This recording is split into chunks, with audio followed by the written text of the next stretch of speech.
very exciting announcement actually to give to you today. First of all, I'd like to actually introduce our crowd with you today. I'll lose the mic actually, I don't need that guy. I'm Fire Prevention Officer Shane Edwards. I'm your friendly fire prevention officer for the area. And we have this is so important why we're here today. We have fire chiefs here to support why we're here today. So here we have Fire Chief John Lynn. This is your Fire Chief of Barrie, right? You guys can clap too. This is Deputy Chief Dave Folkmeyer. He's the Deputy Chief of Training, Communications, and Prevention.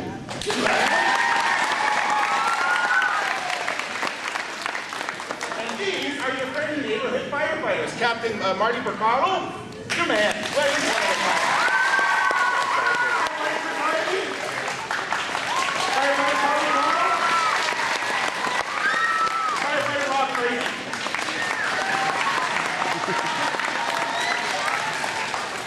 So I'm going to start off by telling you a little bit of a story. On Sunday, April 26th, at about 12:30 in the afternoon, two girls, ages 10 and 11, they decided they lived in a 3-story apartment building with exit stairwells on either side of the apartment building where people would exit in the event of an emergency.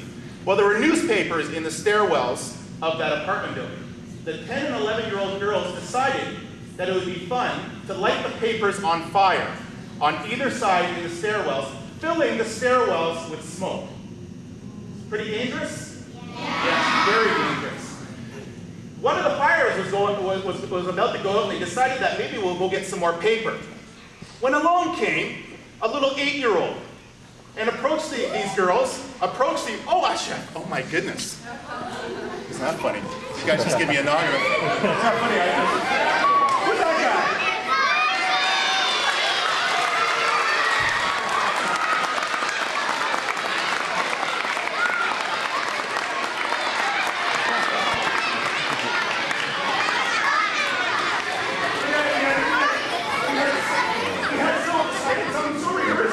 We have 4 firefighters here, but don't you guys usually roll with 5?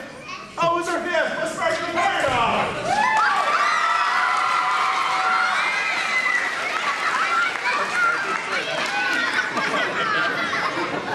So, when these girls were actually doing these actions, along came a little 8-year-old who saw what these girls were doing.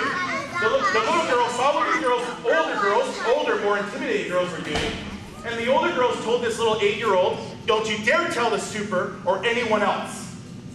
That 8-year-old, despite peer pressure and the intimidation of the older girls, ignored what they said, ran and got the super immediately because she identified that this was a very dangerous situation. She went and got the super, brought the super back where the girls had actually ran away by that time. The police were called, they interviewed the little girl, she identified the girls who were involved, and the police managed to catch up with these girls and find out who these girls were. And as a result of those actions as well, these other 2 little girls were actually involved in our arson prevention program for children, and they're actually getting help from us. So, I'm going to say the name, and I want you to give her a humongous cheer. Aislinn Bailey, come on up.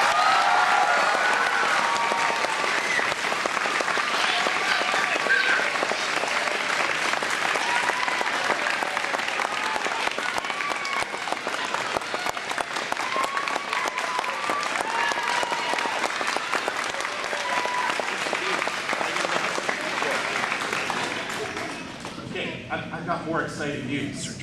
When this actually happened, the fire department were notified by the people organizing and running the building. And we heard about this, and we immediately went over to the next day, or a few days later after this incident. The school bus pulled up after school, and we sat there and we marched everybody into a conference room. And I did a fire safety spiel to the people within the conference room with the kids about all the complex. Well, during the spiel, my fire safety talk, I heard about this story. And every year, the Fire Marshal of Ontario has a banquet in Toronto. And fire departments all across Ontario nominate little kids that do amazing things when it comes to fire safety. The Barrie Fire and Emergency Service, we put in a nomination to nominate Aislinn Bailey for a Provincial Fire Safety Action Award, and she won.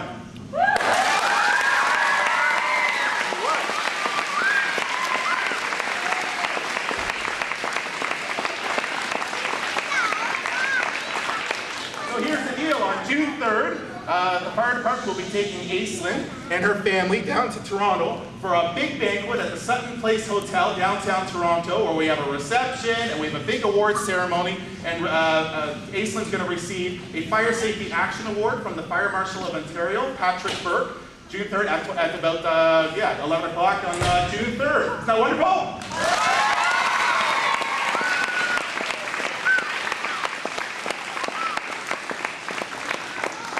Now I want to say something about the school, because something else came about this, and it was very a very positive thing as well. In June of 2000, the fire department tries to work very closely with schools across Barrie, and we try to have programs and initiatives, and we're at the end of the month, or I think 2 weeks, you're going to go. A lot of you are going to see Mary Lambert. You go down to Central and actually see a concert there to see Mary Lambert do her Sing Out Fire Safety Show.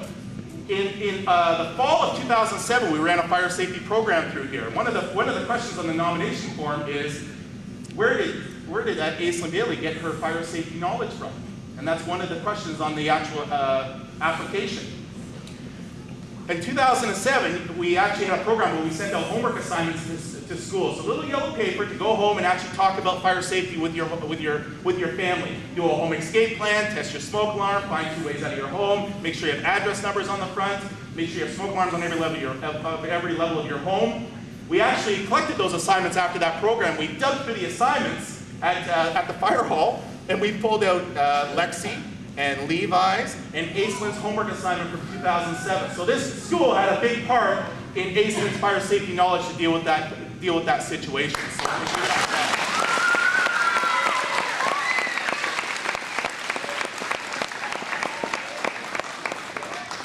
So that's it. That's it for us. We're going to turn her into a bit of a star outside with the media. Are you okay with that?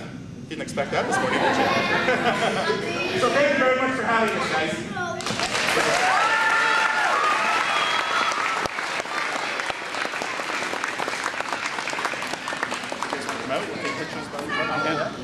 Little present for you. During the fire safety presentation at the apartment building, Mr. Edwards was talking about, toys and possessions and fire safety. And one of the toys the kids were talking about, he didn't know it. He couldn't get his mouth wrapped around the name. That is it. What's it called? Bakugan. I got young kids. I don't know this one yet.